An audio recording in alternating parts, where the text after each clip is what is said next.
अस्सलाम वालेकुम, खुशामदीद एक और रिव्यू के साथ। आज हमारे पास कैट फूड है रिफ्लेक्स प्लस। ये चिकन फ्लेवर के अंदर है, अडल्ट कैट फूड है।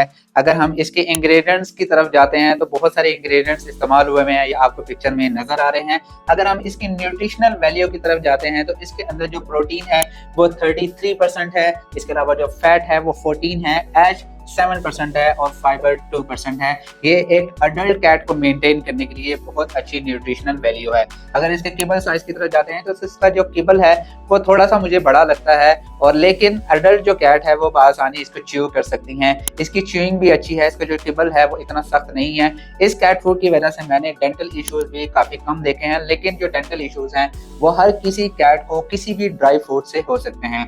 इसकी जो स्मेल है वो भी इतनी ज्यादा बुरी नहीं है, आसानी कैट्स इसको च्यू कर सकती हैं। इसकी स्मेल की वजह से इसको आसानी खा भी सकती हैं। इसकी डाइजेस्टिबिलिटी और पैलेटेबिलिटी, डाइजेस्टिबिलिटी का मतलब है जो भी कैट इस कैट फूड को खाती हैं वो इजीली इसको डाइजेस्ट कर सकती हैं, और मोस्टली जो कैट्स हैं वो इसको पसंद कर लेती हैं फर्स्ट अटेम्प्ट के अंदर। इस वजह से इसकी पैलेटेबिलिटी भी अच्छी है।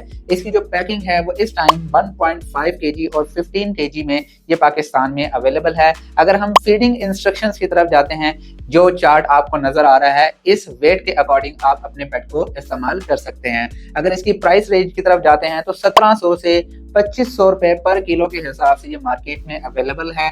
अगर हम इसकी ब्रांड रेपुटेशन की तरफ जाते हैं, इसकी जो वेबसाइट है, जो इसका ब्रांड का नाम है वो लाइडर पेट है।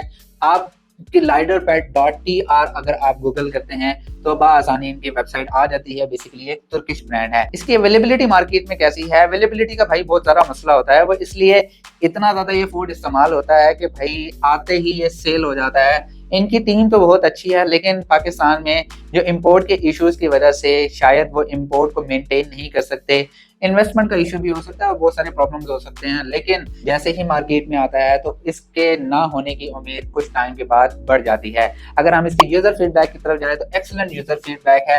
मेरा ख्याल से ये 2017 में ये पाकिस्तान में आया था, मैं गलत भी हो सकता हूँ, लेकिन जहां तक मुझे आइडिया है 2017 में ये लॉन्च हुआ था, और उस टाइम से लेके अब तक इस कैट फूड के चर्चे ही चर्चे हैं। आप अपने पेट को ये फूड इस्तेमाल कर सकते हैं। रिकमेंडेशन मेरी क्या है, तो पहले मैंने बता दिया कि ये आप इस्तेमाल कर सकते हैं। वो इसलिए इसके अंदर जो प्रोटीन है वो बहुत ही अच्छी है। 33% प्रोटीन और 14% फैट के अंदर आप अपने पेट को आसानी मेंटेन कर सकते हैं, हेल्दी रख सकते हैं, और आपका जो पेट है ये फूड आसानी खा भी लेता है। जितनी भी मेरी फूड की रिव्यूज हैं वो नॉन पेड हैं। मैं कभी भी किसी से भी पेड का ऑप्शन नहीं लेता। मेरा मकसद है आप लोगों को बताना एक अच्छे कैट फूड के बारे में, और आपके पेट की हेल्थ को मेंटेन करने के लिए मैं ये सारे के सारे रिव्यूज दे रहा हूँ। मैं उम्मीद करता हूँ कि वीडियो पसंद आई होगी। अगर किसी और कैट फूड का रिव्यू चाहिए तो प्लीज कमेंट में जरूर बताइएगा। चलिए नेक्स्ट वीडियो में मिलते हैं। खुदा हाफिज।